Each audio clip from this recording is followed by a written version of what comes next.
As you and I and everyone else gets older, we're confronted with signs of maturity. Well, not confrontation. Let's not say that. Confrontation has a bad connotation. Let's say that we are met with or we accomplish signs of maturity. We see ways in which we are more mature than we used to be. And what are some examples of this, right? One of them is scheduling your own appointments, right? If you have a doctor's appointment or you have a car appointment, right? You got to get both bodies checked on, whether that be your person or your car, your automobile, or your corporeal self. I believe that's a word I just learned today. Yes. Or your corporeal self or your automobile self. One of those has got to be real. But scheduling your own appointments, that's a sign of maturity. And I can do it now. But when you're younger, it's the most scary thing. And I don't know why it is. When we're younger, what's so scary about that? Sometimes even today, you catch me on a bad day, I'll be scared of ringing up the phone and talking to the doctor. And you don't even talk to the doctor. You're just talking to the person at the front desk. The doctor's in there, hopefully doing important stuff, right? Like making their patients wait 20 minutes outside just to build suspense, you know? Doctors are all about building tension, which is weird because my physical therapist is supposed to be doing the exact opposite of that. But I guess that's why I don't pay him too much, do I? Yeah, no, my physical therapist is just a guy on a corner of a street. So I shouldn't even really be paying him at all. Anyways, I don't get what's so scary about scheduling an appointment. Because you're not even talking to the person themselves, right? The person with all the needles and whatnot. You're talking to a person with a pen and a calendar. But still, it's scary. And it's because they do it to you. These people at this front desk, they always ask you some scary stuff. Like, can you fill out this questionnaire? I'm like, I don't know. I didn't wake up thinking I was going to have to do this. So can I follow back with you? And they're like, yeah, well, now we're going to have to push your appointment out 2 weeks. I'm like, damn it. I should have seized the opportunity when I had the chance. Strike while the iron's hot, they say. But yeah, it's not like the doctor's going to get on the phone and be like, hey, loser, why are you coming in to see me? I'm like, I don't know. Maybe I won't anymore because that hurt a lot. And who am I going to see about that? A real doctor, a therapist. And they're like, oh, now you've made me upset. Does a therapist have MD at the end of their name? I don't think so. Come in here. We're going to see you. But you have to pay $35. That's not going to happen. You call a doctor, they're not going to say that shit. They're going to be like, what's the problem? You're almost dying? Yeah, we could squeeze you in about 3 months. I'm like, oh, that's great. I'll take it. Yeah. But another thing, a sign of maturity is being brought the wrong order at a restaurant and then being okay with it. You see, kids don't know any better. That's why they scream and shout. It's because their body doesn't know how to deal with emotions, so they just let it out in a very visceral way. And so, yeah, they cry. You bring them the wrong order, they'll cry about it. But when you're an adult, you just take it. You quite literally stomach it, and you don't let anyone know. You ordered a double bacon cheeseburger and they bring out a grilled chicken sandwich, you're going to eat that thing. And then when they come back around and they're like, how's everyone loving the food? You're going to be like, this is awesome. This is good. I like this. If we could do this every time, that'd be great. It doesn't matter what I order. I hope you always bring this out because that's what you did. They're like, excuse me, what was that? More sauce? I'm like, no, nothing. It's all good. And you might look at that and be like, Garb, that's a sign of maturity. I would have thought speaking out, speaking your mind and telling them, hey, I didn't order this. And they'd be like, oh my God, I'm so sorry. And there would really be no issue. I thought that was the mature thing to do. But no, I'm here to tell you that you got to take what the world gives you. Do not put up a fight, okay? Whatever gets presented to you, take it as if it's the best thing that's ever happened to you. I want you to flip this on its head, okay? It's a lesson and a practice in optimism. When life gives you lemons or a grilled chicken sandwich, eat it. What? I don't really like sour stuff, and lemons kind of make my face do that thing. Yeah, well, try smiling, okay? It's a mindset change. If you're not making more money, make more money. If you're not happy, be happy. You can read all about this in my book that costs $145, and you only get the chance to buy it after you take my 9-week course, which costs $700. But yes, take what the world gives you and be happy with it. A boyfriend gaslighting his girlfriend? No, babe. You should be happy with how much nothing I'm giving you. This is actually how it's supposed to be, and this is why you love me, right? She's like, yeah, that's got to be it. I don't know. But that's part of growing older, right? Signs of maturity. calling the doctor, and just taking what life gives you with a smile on your face. Well, I discovered another sign of maturity, and that's using just enough jam on a bagel. See, I have a theory that when you're younger, you just overconsume, right? You just do everything to the extreme. You're a very polarizing character when it comes to breakfast bread, no matter what color or shape it's in. And I'm going to talk about bagels here because I had a bagel earlier this week and I realized I really like just a thin film of jam on top of it. I feel like when I was younger, I'd be like, yeah, pour that shit on. Make it like basically a donut at that point. But now I'm like, yeah, just a thin film. And this is where we mess up with Vegemite. You ever see those videos on the internet where it's celebrities trying foods from different countries, and sometimes they'll throw out Vegemite, and they always slather it on, right? It's very garish. It's too much. And all the comments are always like, no, mate, you can't be doing that. You just gotta, it's just very, like, almost like it's not on there. Like, spread it on to where it looks like there's a poppy seed on it, right? Like seasoning. Don't make it a paste, make it particles. And that's where I think people get it wrong. And I think that's where kids get it wrong. And you grow out of it as you get older. Because I enjoy a bagel with just enough jam, but not too much jam. Before, I would like the jam to be doing most of the heavy lifting. When I was younger, I feel like you like the jam ratio kind of like cupcakes have frosting. And I've never liked that. You know, people say I'm mature for my age. And I knew it because when I was younger, I was like, what the fuck are they doing with cupcakes? Who decided these ratios? Why is there so much cream? And in fact, there's not even that much cream. I just don't like how it's set up. You can tell cupcakes were created during the era of segregation. Because why the fuck are they separate? And unequal? How does that work? But that's how things worked back then, didn't they? And I knew from the start, I knew they were messing something up. I didn't like how they were going about these pastries, going about these confectionaries and whatnot.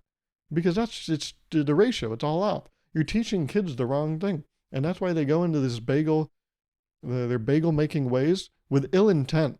They put too much butter, they put too much jam, and then they try to jam it down their fucking esophagus. It's no good. That's why growing up, people think, oh yeah, Donuts. Donuts are a whole breakfast because they grew up eating them. It was just a bagel. But now it's a real thing. It's like, oh, this is like the bagels I used to make, but they're pre-made. People that always slathered on jam and jelly on their bagels grow up to be cops. There's a study out there proving it. I'll link it below. I never said below what, so good luck finding it. But I thought about it, I'm like, oh yeah, a sign of maturity I feel like is just using enough of a thing, not using too much of it. I think it's the same thing with dessert. Because I, as a kid, would be like, yeah, I could eat ice cream all day and I'd be happy. If I eat a scoop of too much ice cream as an adult, I'm like, oh, what have I done? Do I hate myself? Like, why would I put myself in this position? This is awful. Like, if someone was like, eat a pint of ice cream, that's not like a reward. That's like a threat. I'm like, or what? Do I have a other option? Because I don't know if I can sign up for that. I don't know if I'm built for that. But as a kid, you're like, oh yeah, let's fucking do that shit. And that's because, yeah, kids, they want ice cream for every meal. And it's their parents that won't let them. And I get it now because I'm an adult. I'm a parent age. And yeah, that sounds awful. So I think that's the problem. And this is where communication comes into it as well.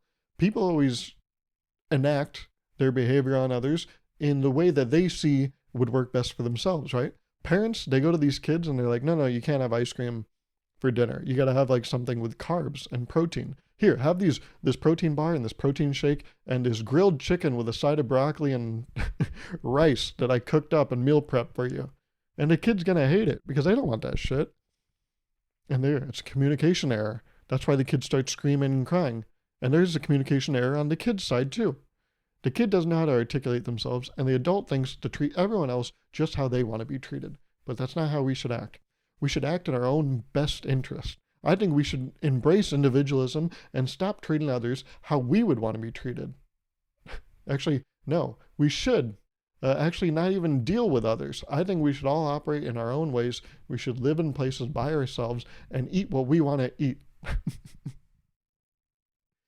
But no, jokes aside, I do think as you get older, you like things in a different way. Like when I was younger, I really, really loved milk chocolate. I still do. I think it's the better chocolate between dark and milk. But now I've grown to have a little bit of respect for dark chocolate. I kind of like it. I've heard some theories floated around that it's because as you get older, your taste buds change and you appreciate bitter stuff more. That's why adults, they like coffee. And I'm like, no, that's just because they hate their job and their existence. And they're like, yeah, well, there's other benefits too. It's a medicine at that point. But yeah, I've noticed my own taste buds change. There's things I used to love and be like, this is awesome. And now I'm like, that's fucking too sweet. Like I remember a year ago even, it was just a year ago, I had tried this cookie dough whiskey and I'm like, oh, this is amazing. Everyone online, I read reviews for it. People were like, too sweet, disgusting. It's like a cupcake in liquid form. I would pour this shit on my lawn. I'm like, well, you could just throw it away. They're like, nope, I need to make it other people's problem. There's going to be it's going to seep into the ground and ruin mine and my neighbor's yard. And they're going to be like, what the fuck did you do? Did you piss in your yard? And you're going to be embarrassed about what you actually did. So you're just going to be like, yep, that's what I did. They're like, what the fuck is wrong with you? They're like, many things.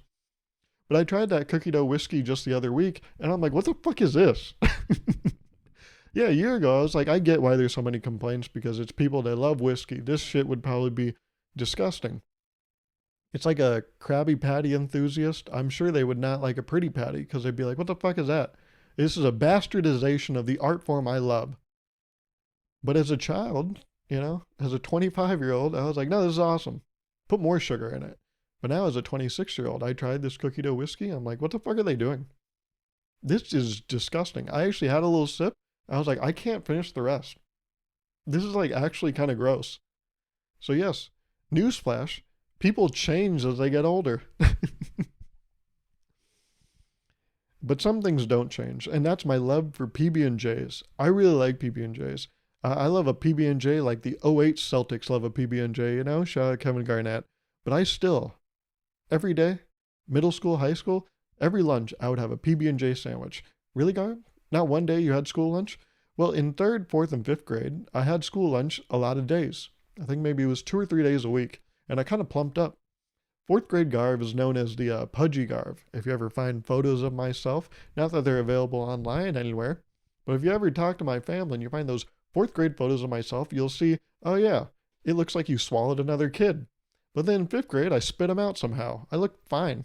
I don't know what happened.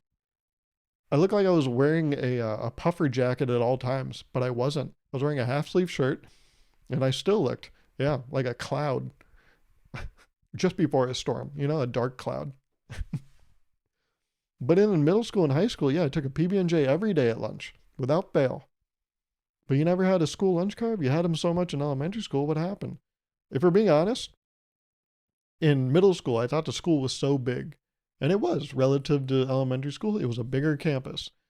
And I didn't like the lunch system. There were 3 places you could get lunch, and you had to get in line, and you had to know what you were going to order. But at every place, you order a different thing. And I don't know what the fuck was going on in my brain. I guess it's part of that maturing piece. But it was too scary. I didn't like how terrifying that was. I didn't like that you just had to know what were at certain places. Like if you wanted the takeout meal, you had to go over by the blacktop.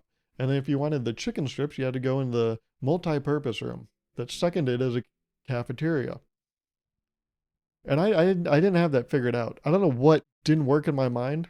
But the fix to me for this big problem I was met with was, okay, well, then I will never buy lunch. People were like, oh my God, they got sherbets at the thing. Oh, cool. Yeah, that's fine. That is your game. I will never do that. I don't know why. It was too scary to go up and be embarrassed. And again, why does this happen? Why are kids why do we think that adults are going to embarrass the fuck out of us? Like I said, why is it so scary to call a doctor? We think they're going to clown us? Did I think when I went up to lunch in these lines that they were going to be like, come on, order. But that's the thing. They would sometimes do that shit. I met them, the people that work these windows because it was sometimes the yard duties, right? And these yard duties, some of them they have a lot of vitriol in their heart, a lot of poison they spit at you. And so I know that if I went up there and I didn't know what the fuck I wanted, they'd be like, come on, hurry up. You got a whole line of kids behind you. I'm like, oh. I'm a loser, dude. How did I get the fucking superintendent's list or whatever the fuck it was called? If I don't even know how to order fucking chicken strips and sherbet and chocolate milk. Fuck. So yeah, in middle school and high school, I just never ordered a school lunch because it was too scary to me. I don't. It doesn't make any fucking sense, but that's how I operated. So I'd always do a PB&J, and I've continued in my adult years to eat PB&Js. And I had one this week, and I don't know why I've never thought about this, but I was like, does the sandwich change depending on which half you have which ingredient? I don't know how you make your PB&Js, how you craft those things, but I always slather one side with jam and one side with peanut butter, and then I join them in the holy matrimony. Yeah? And then I throw that thing down. There are better words you could have used, Gar. Why'd you say that? I don't know. I didn't get in school lunch lines when I was younger. I got other problems just simmering down below, you know? What I just said, least of your worries. And I thought about it. I'm like, wait a minute. How do I usually eat these things? What orientation? Do I usually go peanut butter on top or jelly on top? And so I took a conscious account of my actions and I figured it out, right? I ran a little science experiment. I had a hypothesis. You know, peanut butter will taste better on top. And my hypothesis, after collecting data, was proven true. Yeah, a PB&J tastes better when you have peanut butter on top and jelly on the bottom, or jam, whatever you call it. I won't hold you to it, SpongeBob. But I try it the other way. You know, with the jam on top. It's not good. The thing I found is that it lacks structural integrity. When the peanut butter's on top, peanut butter comes crashing down, and it's like a ceiling coming down. It's like one piece, and it has like structure to it. I feel like when you have a jelly top, there's a lot of give to it. I feel like when your teeth bite down into it, right? Because that's the action. Top goes bottom, not bottom goes top, right? So when you're smushing down that jam, it's just all squishy and gross. I like the peanut butter. It's like it comes down in one. It's like blocking in basketball, blocking someone with a giant hand. I feel like the jelly, it's like trying to block someone by throwing a bunch of sticky notes at them. It's just a lot of little stuff that will annoy you, but it's not going to get the job done. The ball's going to go straight through that. What is this guy talking about? I'm just here to report that my PB&Js taste different depending on how I orient them, and I would like to know, is this something you've thought about? And the reason I even thought about this, because you ever walk around just by yourself and you just start talking?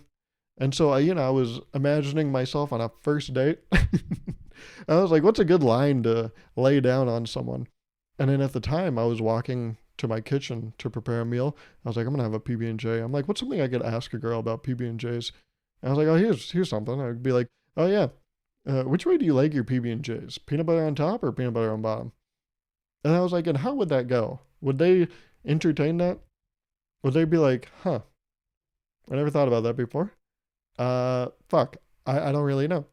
And then I thought about it. I'm like, there's so many different ways this could go. They could also say like, oh no, I used that one thing where it combines it all in one paste. And then I'd be like, oh yeah, so check. Can we be done with this? What the fuck? I didn't know I was going to fucking dinner with a child. What do you mean it's all in one paste?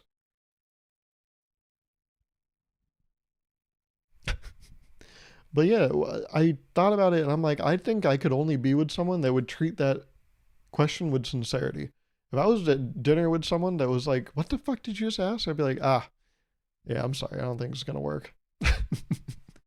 If you can't treat that question with sincerity, again, I know I could be very immature here. You'd be like, oh, if you're not going to say it on a first date, sure, fine. I wouldn't. I know.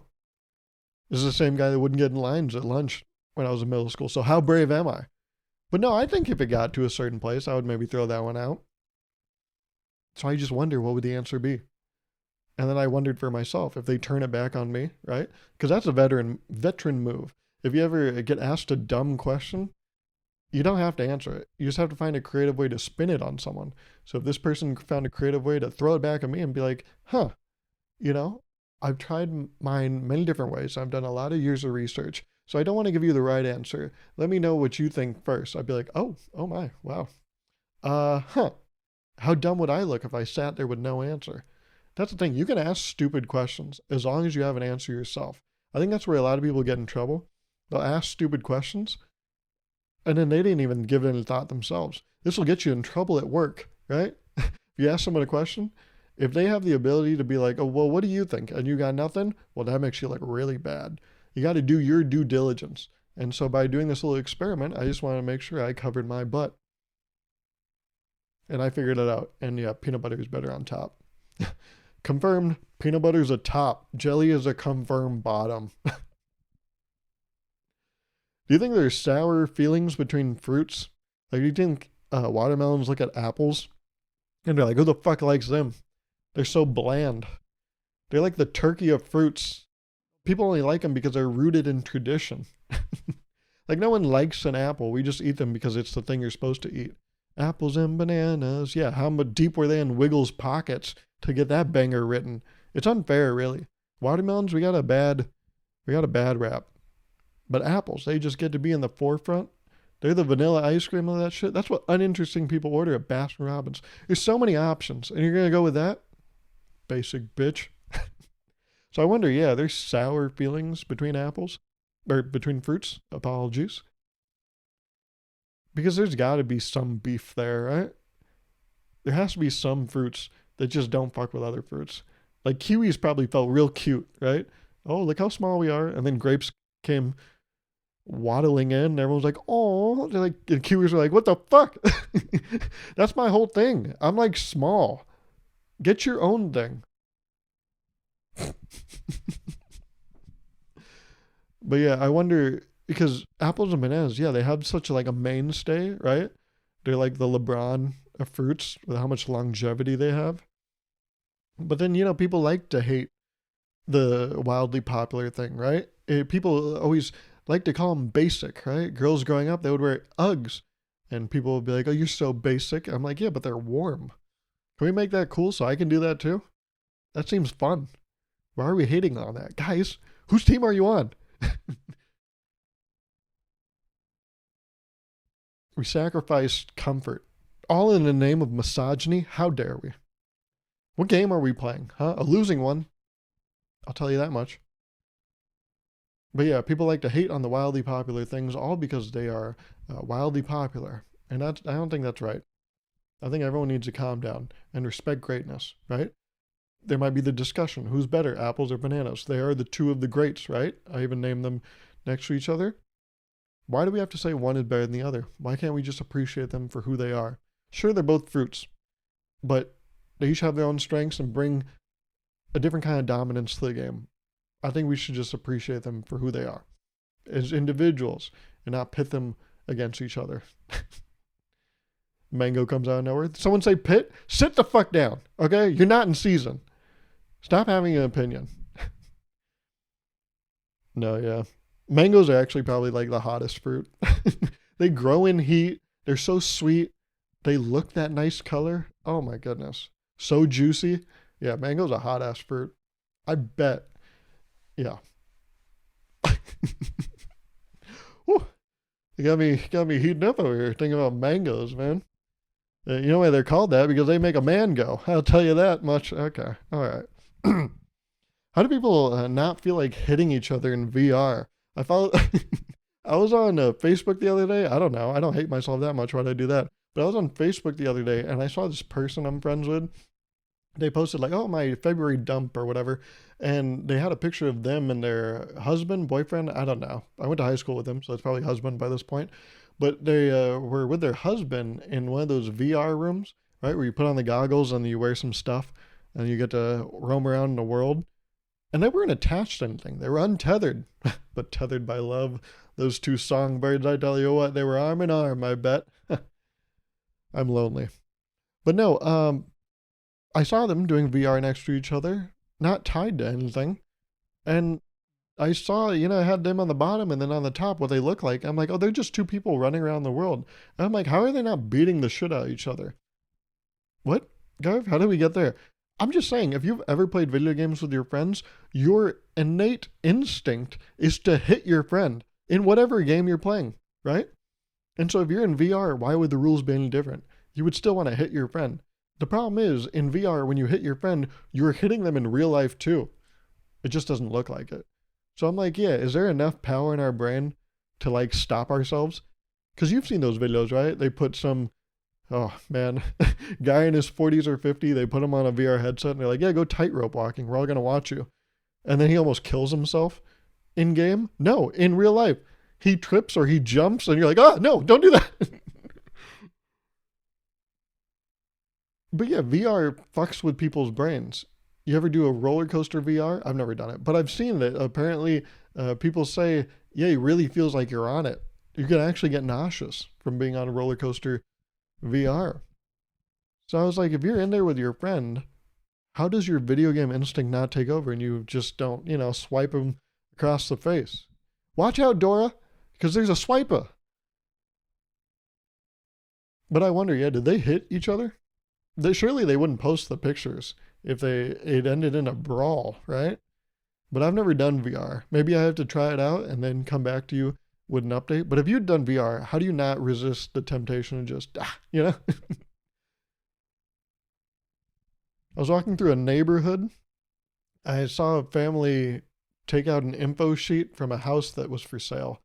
And I thought of someone taking one and saying, may the best man win, and then running away. That's it. That's all I have to say about that. I would never do it myself, but those are what they call intrusive thoughts, right? But that one doesn't have much malice behind it, right?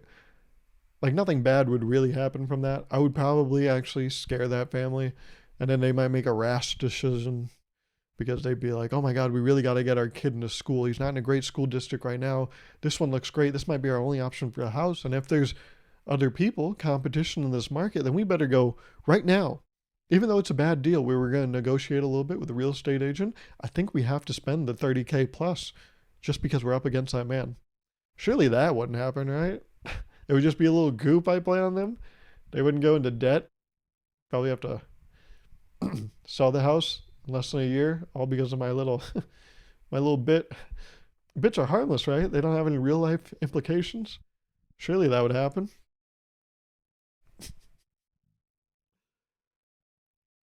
You guys listen to any music recently? Oh, God, are you still practicing what you would say on a first date? All right, I would be more interesting than that. Give me some credit. But you guys ever you listen to some music recently? I did. You know why? Because Spotify let me know it was New Music Friday. I was like, all right, I'll see what you got. And I saw that there was a song called Love Me to Heaven by the Jonas Brothers. And I was like, oh, I didn't know the Joe Bros were still laying it down. I thought that was just a thing they did. You know, where like an old band will reunite for a second just to give the fans some poorly made song that totally jumped the shark. It would have been good like 30 years ago when they were popular. But now it just feels weird. It feels like when they put old retired NBA players in their old jerseys and they're all like saggy in the worst places. And I'm talking about them, not the jerseys. But the jerseys too are quite saggy in places you wish you didn't have to look at. Feels like that when old bands get back together for one last hurrah. But no, the Joe Bros are still going strong, I guess. Which makes sense. They're related. They probably see each other often, I suppose. But they have a song called Love Me to Heaven, and here's my take. I think exactly at 55 or 56 seconds. Well, Gauruv, you said exactly, so pick a time, dumbass. Okay, sorry. 55 seconds. Jeez. But at 55 seconds to 1 minute 10 seconds, it feels exactly like the beat drop, or like the music drop, whatever that term is called. But it feels like right at 55 seconds is when the credits would start to a rom-com movie starring Noah Centineo. Right? He's like, what, 30, but he's playing like an 18-year-old. But that song, right at 55 seconds, it feels like that. Like the credits start to a rom-com with Noah Centineo. And another song, The Giver by Chappell Roan. Good song. But it does the entire time I was listening to it. I was like, damn, this is probably going to be in Shrek 5. That's the new Shrek coming out, right? I don't know. People have been making jokes about the Shrek movie. They're like, oh, I bet it's going to be this. His daughter's going to be like, Dad, I don't want to live in a swamp. He's going to be like, you have to. Dad, I want to be my own person. Nope, you're an ogre. You're going to be hunted for the rest of your life because you look weird. But that's okay because we look weird too. We'll all be hunted for our pelts. And then some rich family's going to skin us and put it up on their walls in their mansion. But I was listening to The Giver, and like almost immediately you're like, oh, this sounds very, yeah, medieval. I don't know if it's that like violin or whatever that string instrument is in the background, but the entire time I listen to that song, I'm like, yeah, this could totally be in a Shrek movie. I don't think it's going to, because Chappell Roan has like standards, but I could totally see that song being in a Shrek movie. And then the last song I want to call out is a new song by Jack Harlow and Doja Cat called Just Us. And I have to admit, I like most of both of these artists' songs, but this shit was bad. No, it was good. It's good because it accomplishes what it sets out to do, and that is a song to fuck to. Listen to that song just once and tell me it doesn't sound like a song that was made for the sole purpose of fucking.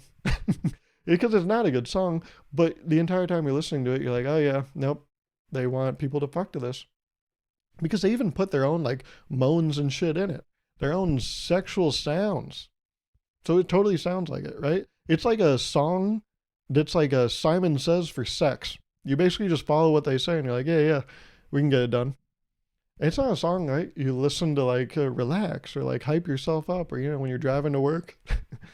It's like a song to break a mattress into for. It's made with the sole purpose of banging one out with someone you love, you know? You and your lover, just us, huh?